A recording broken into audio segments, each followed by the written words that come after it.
In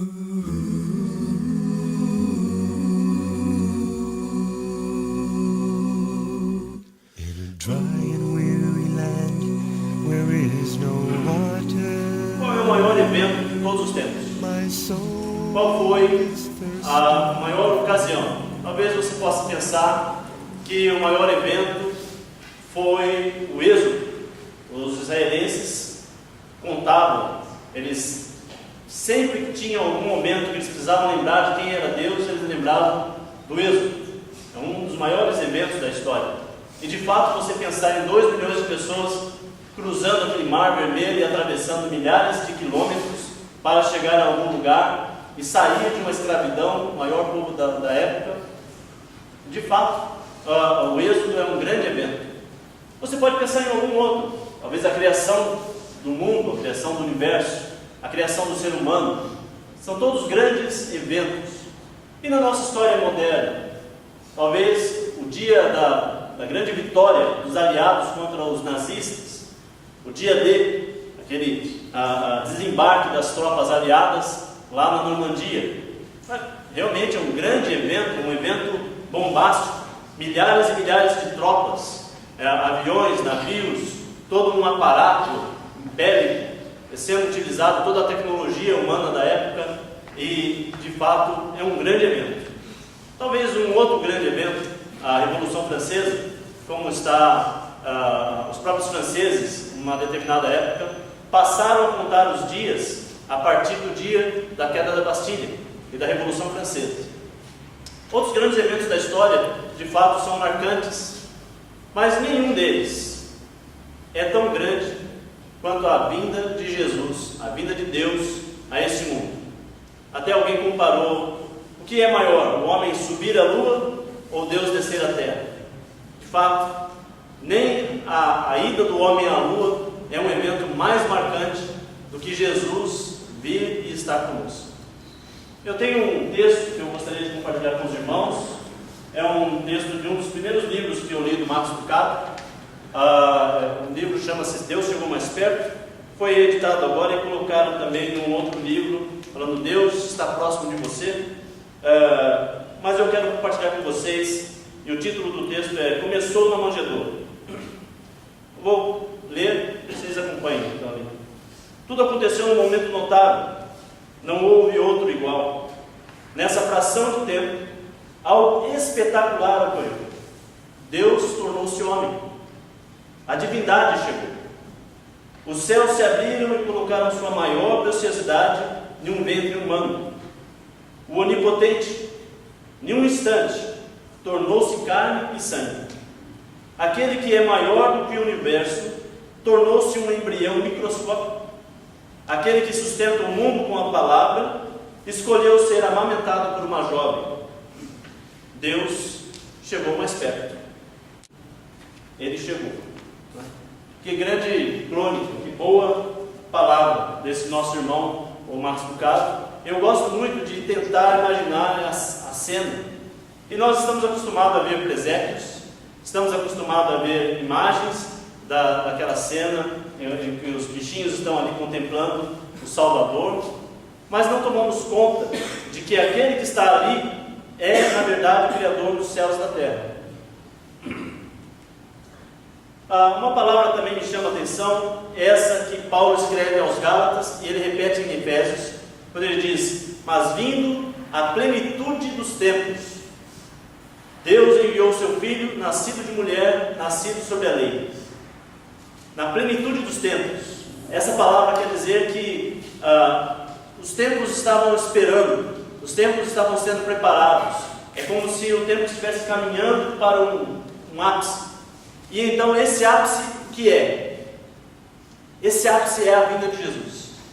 Quando nós lemos lá em Daniel, capítulo 2, versículo 44, fala que naqueles dias, nos tempos desses reis, em que todos os reinos serão grandes e grandiosas coisas acontecerão, Deus enviará aquele que será a pedra angular, aquele que libertará as nações, aquele que todo o Velho Testamento está falando sobre ele. Em Gênesis 3,15 já tem a primeira profecia. em Gênesis 12, quando Deus fala com Abraão, chamando Abraão e falando para ele um descendente seu.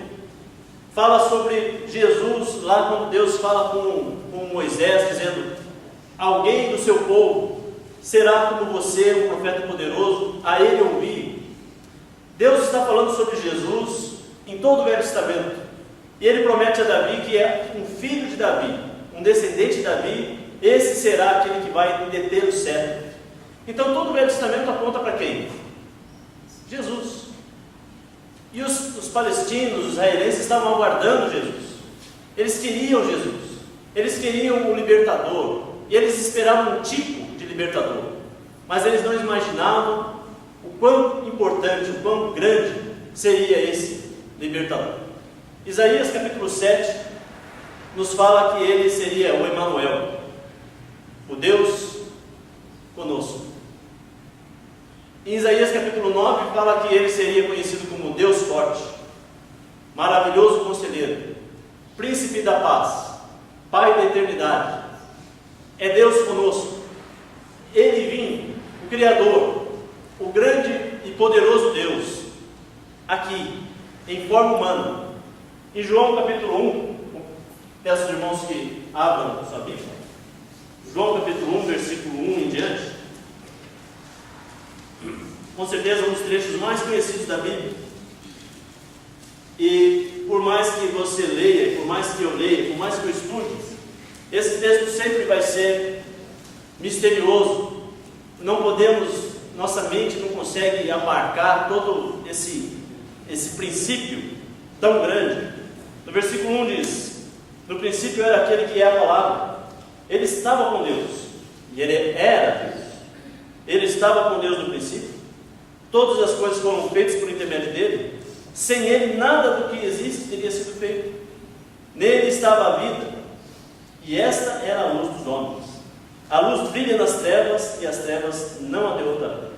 Convido você agora para ver o versículo 10.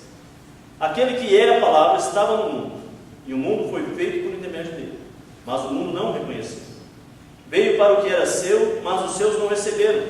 Contudo, aos que o receberam, aos que creram em seu nome, deu-lhes o direito de se tornarem filhos de Deus, os quais não nasceram por descendência natural, nem pela vontade da carne, nem pela vontade de algum homem, mas nasceram de Deus. Aquele que é a palavra tornou-se carne e viveu entre nós. Vimos a sua glória, glória como do unigênito, vindo do Pai, cheio de graça e de verdade. Esse é o Evangelho. É uma notícia tão fantástica, tão grandiosa, tão boa. Veja mais uma passagem em Lucas, capítulo 2. Essa é uma passagem que eu gosto tanto de visualizar na minha mente. Quando eu penso em um anjo, o poder de um anjo, a grandiosidade de um anjo, eu penso lá em Sodoma e Gomorra, que um anjo foi lá e destruiu as duas cidades. Eu penso no dia da Páscoa, no Êxodo, quando um anjo passou e tirou a vida dos primogênitos do Egito, todos eles, só um anjo. Em uma noite, um anjo derrotou o exército de Senaqueribe, matou 180 mil homens. Um anjo. Agora, nesse nascimento de Jesus, estavam lá os pastores no versículo 8 de Lucas, capítulo 2. Havia pastores que estavam nos campos próximos e durante a noite tomavam conta dos rebanhos. E aconteceu que um anjo do Senhor apareceu-lhes e a glória do Senhor resplandeceu ao redor deles e ficaram aterrorizados. Mas o anjo lhes disse: não tenham medo, estou lhes trazendo boas novas de grande alegria, que são para todo o povo. Hoje, na cidade de Davi, lhes nasceu o Salvador, que é o Cristo, o Senhor. Isto lhes servirá de sinal: encontrarão um bebê envolto em panos e deitado numa manjedoura. De repente, uma grande multidão do exército celestial apareceu com um anjo, louvando a Deus e dizendo: glória a Deus nas alturas, e paz na terra aos homens, aos quais ele concede o seu favor. Veja bem o versículo 13. Uma grande multidão do exército celestial apareceu com um anjo, louvando a Deus e dizendo. Imagina a cena comigo. Está lá os dois pastores, ou talvez mais pastores, eles estão ali reunidos, cuidando das suas ovelhinhas, de repente aparece um anjo. Um anjo já é uma visão, já é algo Alguém aqui já teve essa oportunidade de ver um anjo? Eu, infelizmente, nunca tive. Mas que preciosidade! E esses dois homens simples, nos seus afazeres cotidianos, cuidando das suas ovelhas, tiveram esse privilégio dessa visão. E esse anjo tinha uma mensagem maravilhosa. A mensagem dele é que hoje nasceu o Salvador. Essa é uma grande notícia para toda a humanidade. O Salvador, aquele que vai nos redimir dos pecados, nasceu hoje na cidade de Belém. E então aparece como se abrisse uma porta na outra dimensão, uma janela para a eternidade, e esses dois homens puderam ver uma milícia, uma multidão de seres celestiais, e eles faziam só uma coisa: eles louvavam a Deus, eles engrandeciam o nome de Deus, eles cantavam glória e aleluias ao Senhor lá nos céus, e paz na terra aos homens de boa vontade. Que visão! Eu gostaria de ter tido essa visão. Talvez outros grandes homens gostariam de ter tido essa visão. Grandes artistas gostariam de ter tido essa visão. Seria bom que um grande artista estivesse ali e pudesse registrar a música que eles estavam cantando. Alguém que pudesse escrever música, pudesse nos contar que tipo de melodia era, como é que eram as vozes desses anjos. Mas são homens simples que estão ali, eles só puderam nos contar o que ouviram, e a frase ficou na mente deles, e eles compartilharam conosco. São boas novas, de grande alegria. Por isso que nós podemos celebrar o Natal, nós devemos celebrar o Natal. Uma época, quando eu era criança, minha mãe falava assim: eu não gosto muito de Natal, não. É uma época do ano que as pessoas dão presente e tal. E aí eu lembro da minha mãe, eu lembro de sei de quem, e aí fico triste. E aí eu fico triste no Natal, eu não gosto do Natal. Aí eu ouvia aquilo, sabe assim? Eu gostava do Natal porque eu ganhava presente, né? Criança gosta do Natal. Aliás, não tenta estragar o Natal das crianças, né? Eles vão ficar chateados com você.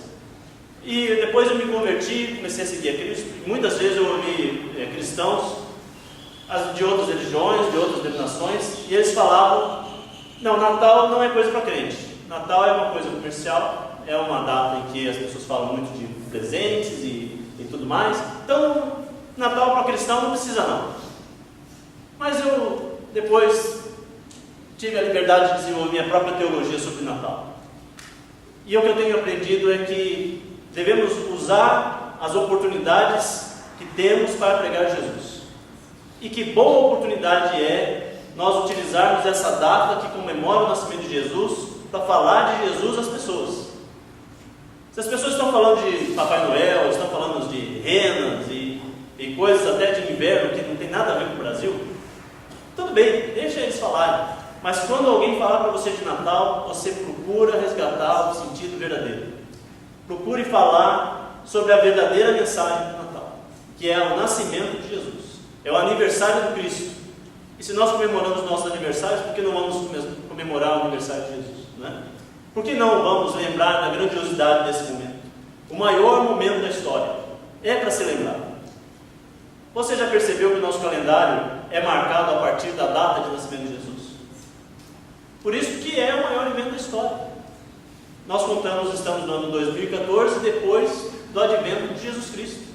E estamos contando os anos, e esperamos que um dia Ele volte.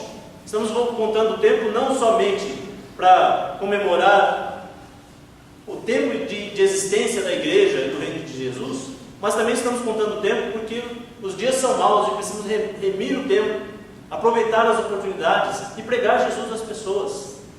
É uma grande notícia. Você não tem uma má notícia para contar para alguém, você tem uma boa notícia. Qual é a boa notícia? Hoje nasceu em Belém o Salvador. As pessoas não estão mais perdidas, as pessoas não estão mais sem esperança, as pessoas não vão mais para o inferno sem remédio. Há um remédio para o pecado. Essa é a boa notícia. Você carrega essa boa notícia no seu coração, você tem essa boa notícia na sua mente, você está pronto para compartilhar essa boa notícia? Sabe quando acontece uma coisa boa e você quer contar para alguém logo? Essa semana a igreja lá em Parque Plaza me mandou uma mensagem dizendo que eles renovaram conosco o nosso contrato. Eles querem nos manter por mais 5 anos, ao final de 2015. Eles ainda querem nos manter até 2020. E o irmão que compartilhou comigo a mensagem, ele mandou um e-mail, e eu não vi o e-mail. Ele mandou outro e-mail. Otávio, você entendeu o que está se tratando? Você entendeu a notícia? É notícia boa, irmão. Você não deu nenhuma resposta. Aí eu falei para ele, não, eu recebi. Eu não tinha visto. A gente estava na quarta-feira, na noite de vigília aqui, e por um motivo bom eu não vi a mensagem. Nós estávamos em oração, né? E Deus estava respondendo orações. E aí então eu respondi para ele, sim, eu vi. E ele estava ávido para saber se a notícia boa chegou.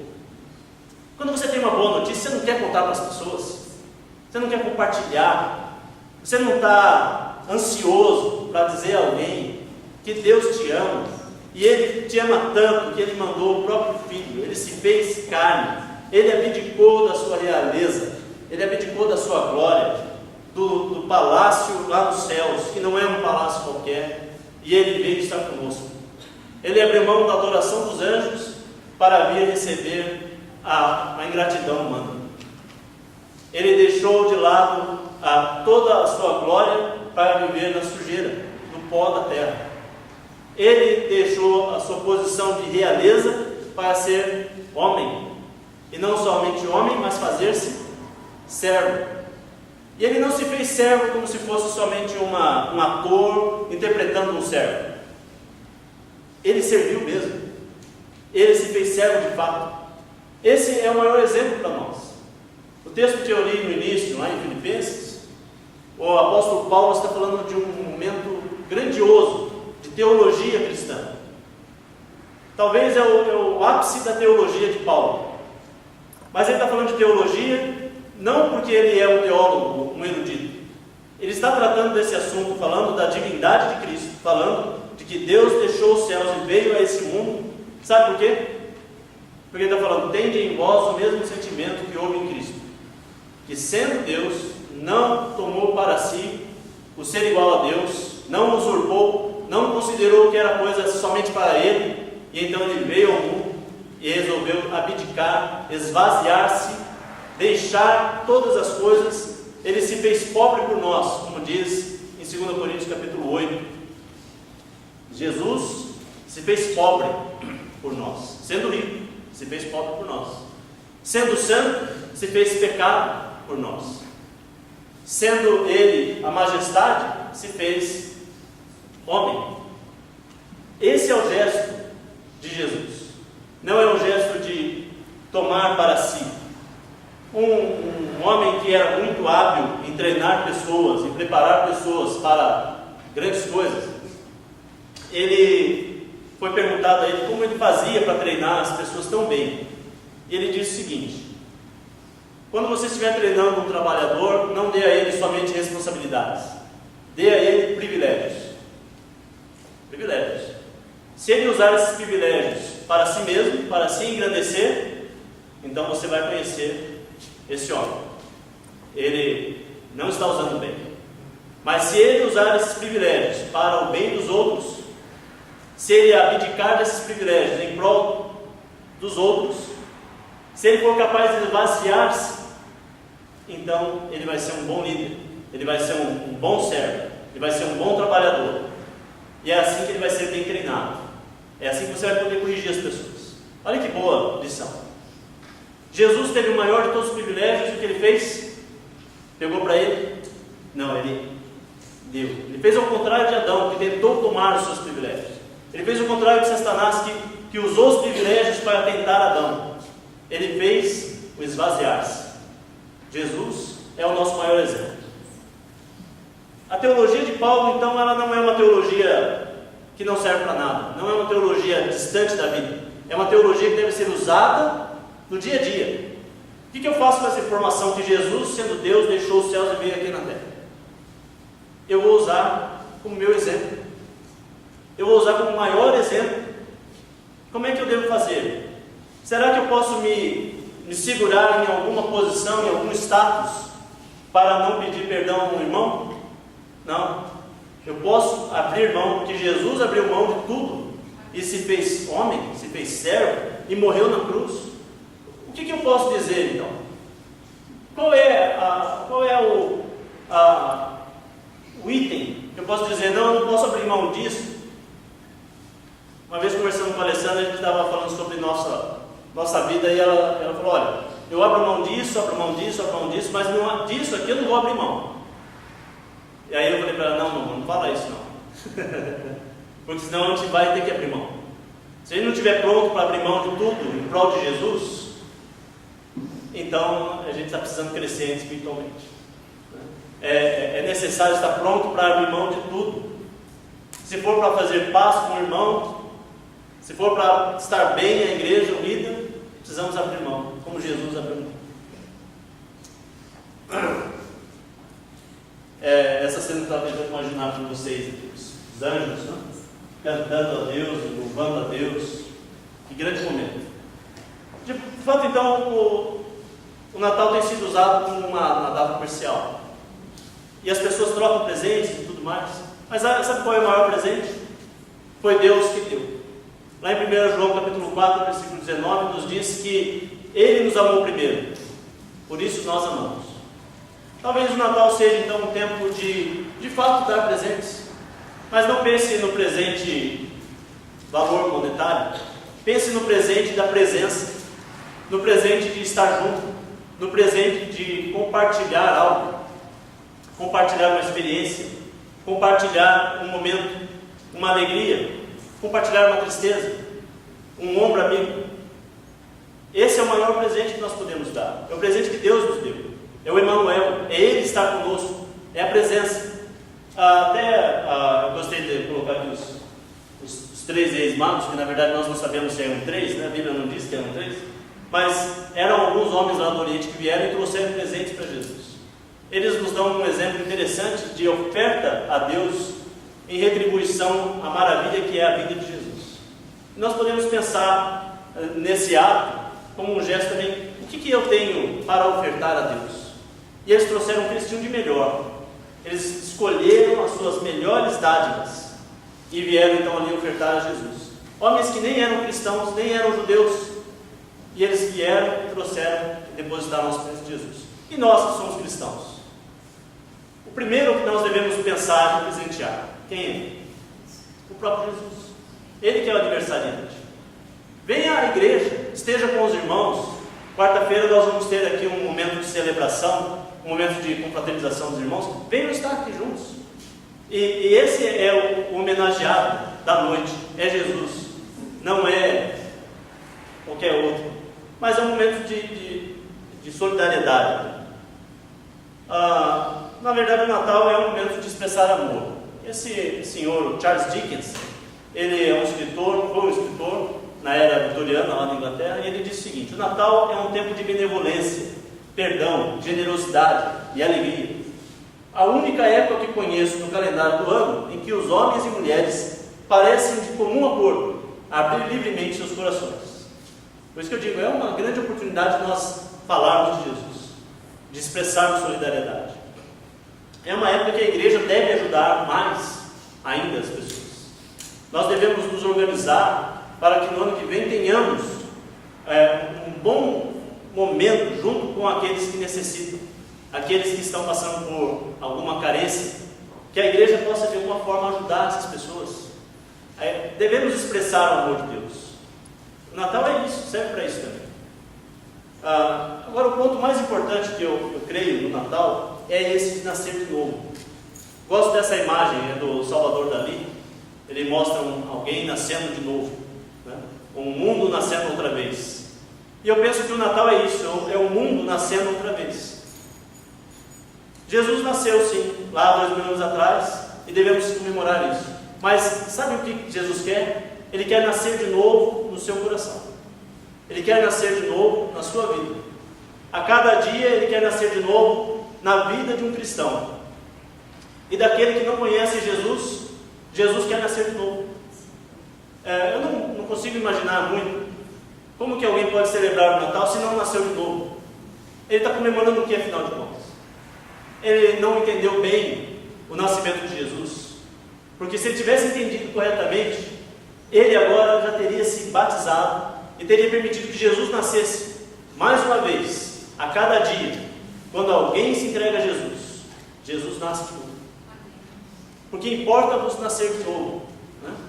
Essa é a palavra de Jesus para Nicodemos. Essa outra imagem eu gostei também, que é como se alguém estivesse deixando a sua velha pele de lagarta e agora com asas para voar, né? Nascendo uma nova criatura. Paulo fala em Gálatas capítulo 4 que ele tem sofrido dores de parto até que Jesus seja formado em vós.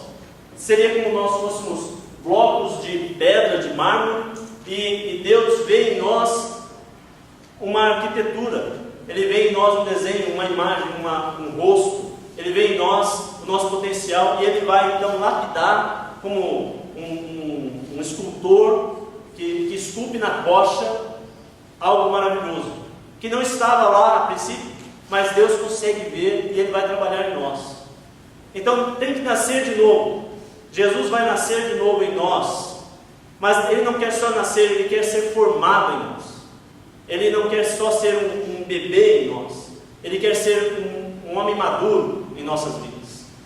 Que você, que eu, nós possamos ser cristãos que impactam o mundo, cristãos que possam dizer, como Paulo disse, já estou crucificado com Cristo, já não sou eu quem vive, é Cristo que vive em mim. Você pode falar isso? Essas palavras são cabíveis? Faz sentido quando você diz, não sou eu quem vive, é Cristo que vive em mim? Às vezes eu me sinto envergonhado, às vezes eu não me sinto que eu posso dizer isso. Eu quero dizer isso cada vez mais. Eu quero que os irmãos aqui estejam prontos para dizer, com Paulo, já estou crucificado com Cristo, não sou eu quem vive, é Cristo foi formado em mim, e eu vivo para Jesus. Não, a minha vida pouco importa, agora tudo que interessa é eu servir Jesus. Gostei dessa imagem que diz, eu nasci para impactar o mundo. Um cristão de fato convertido, um cristão de fato que entendeu o cristianismo, que Jesus foi formado nele, ele poderá impactar o mundo, porque Jesus em 3 anos mudou o mundo. Ele mudou o mundo da sua época. O livro de Ezequiel, capítulo 14, versículo 14, Ezequiel escreve sobre Daniel. Ele fala que mesmo que esses 3 homens estivessem aqui, ele fala Noé, Jó e Daniel. Só que o Ezequiel era contemporâneo de Daniel. Ele fala de Noé, um homem justo, que impactou o mundo e salvou a humanidade da sua época. Fala de Jó, um homem que viveu andando com Deus, que teve uma fé tremenda. E ele fala de Daniel, como se eu falasse, por exemplo, do Álvaro Pestana, ou se eu falasse aqui do César, que está lá no Nordeste, porque eles são contemporâneos, têm praticamente a mesma idade. E esse é um grande desafio. Será que alguém pode dizer, olha, tenho fé como a fé de Noé, como a fé de Jó, como a fé do César? Será que alguém pode dizer de mim, olha, tenho fé como assim, assim? Sabe o que Paulo escreve? Sejam meus imitadores como eu sou de Cristo. Que ousadia é essa? Alguns até falam assim, mas Paulo era muito arrogante. Não, ele era confiante da fé que ele tinha. Você pode dizer, tenho a fé que eu tenho. Você pode dizer, sejam meus imitadores porque eu sou de Cristo. Meus irmãos, se isso não é possível na nossa vida, nós precisamos fazer que seja. Precisamos seguir Jesus. Precisamos corrigir aquilo que está errado. Precisamos nascer de novo. Quando que vai acontecer isso? Depende de quem? Quem é que está impedindo que esse nascimento de Jesus seja totalmente formado em você? Eu espero que não seja eu. Eu quero, pelo contrário, quero incentivar que seja eu, que seja aquele que diz para você, faça isso. Mude. O texto de Filipenses termina com essa frase, para que todo joelho se dobre e toda língua confesse que Jesus Cristo é o Senhor. Jesus Cristo é o Senhor. Ele é o Alfa e o Ômega. Ele é o princípio e o fim. Ele é o libertador. Ele é o Salvador. Ele é o desejado de todas as nações. Ele é a luz do mundo. Jesus disse que é o caminho, a verdade e a vida. Ele é o pastor que cuida. Ele é o pastor das nossas almas. Jesus é tudo isso. Agora deixa eu perguntar para você: Jesus é tudo isso para você? Para você, Jesus é o seu Senhor? O seu joelho naquele dia se dobrará e você dirá: Jesus Cristo é o Senhor? Que bom que seja hoje, porque naquele dia, aqueles que servem a Jesus, com que alegria eles vão dobrar seus joelhos e dizer: Senhor, o Jesus Cristo é o Senhor. Vai ser um grande reconhecimento, porque todo joelho vai se dobrar, todo joelho se dobrará, mas nem todos se converterão. Mas naquele dia, quando Jesus voltar, todos poderão ver que Jesus Cristo é o Senhor. Eles vão entender, alguns a contragosto, alguns com grande alegria, alguns chorando. O inferno verá que Jesus Cristo é o Senhor. Os homens todos verão. Deus vai somente revelar, porque ele já sabia. Jesus Cristo é o Senhor. E para que isso vai acontecer? Para a honra e glória de Deus. Jesus, tudo o que ele faz é para a honra e glória de Deus. Para a honra e glória de Deus. Todas essas coisas que eu falei que Jesus Cristo é. Eu quero voltar à pergunta: Jesus Cristo é o seu Senhor? Jesus Cristo é o Salvador da sua alma? Se é, permita que ele nasça de novo. Se você ainda não se converteu, se você ainda não se entregou a Jesus, o que falta? Qual é o impedimento? Você tem medo de água fria? A gente esquentar. Você tem medo do público? A gente faz reservado. Você tem medo de ter que mudar drasticamente a sua vida? Vai ter medo. É isso mesmo. É um grande compromisso. Mas é um lindo compromisso. É uma maravilha. É um convite gracioso de Jesus: vinde a mim, vós que estáis cansados e sobrecarregados, e eu vos aliviarei a vossa alma. Como está a sua alma? Você tem certeza? Então se entregue a Jesus. Se Jesus Cristo é o pastor da sua alma, se Jesus Cristo é o alfa e o ômega, se Ele é tudo isso que eu falei, não é hora de se entregar a Jesus. E aquele que já se entregou a Jesus, não é hora de deixar que finalmente você permita que Deus forme Jesus em você. Eu quero convidar os irmãos, então, se você quer conversar com alguém, você quer experimentar esse nascer de novo, tem alguma dúvida? Fale comigo, fale com o Júnior. Depois do culto, no momento aqui do intervalo, nós estamos ávidos, queremos ouvir você. Se você já é cristão, tem algum arrependimento, você quer compartilhar com a igreja, quer falar conosco, queremos orar juntos, vamos fazer isso. Se você percebe alguma dificuldade na igreja e quer compartilhar conosco essa sua preocupação, vamos fazer isso, vamos orar juntos, vamos nos unir em prol da glória de Deus, porque todo joelho se dobrará e toda língua confessará que Jesus Cristo é o Senhor. Eu quero encerrar esse culto exatamente com essa frase e com essa oração. Oremos ao Senhor.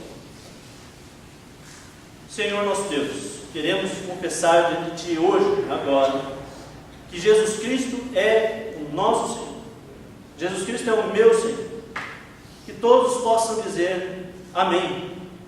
Toda língua confesse o senhorio de Jesus, a maravilha que é o Natal, o nascimento de Cristo nesse mundo, o nascimento de Cristo em cada um dos corações.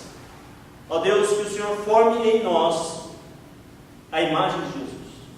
Eu quero, Senhor, dizer, juntamente com o nosso irmão apóstolo Paulo, já não sou eu quem vive, é Cristo que vive em mim.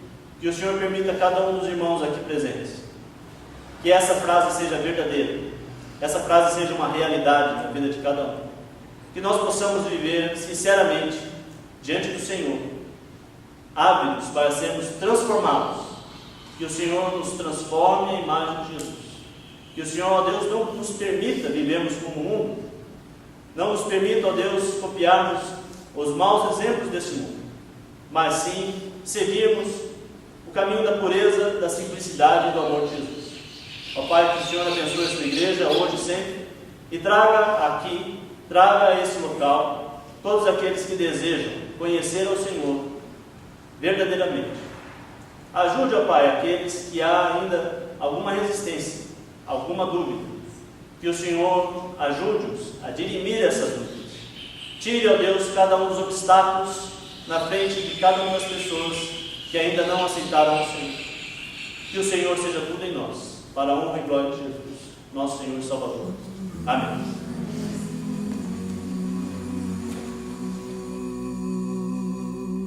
In a dry and weary land where is no water,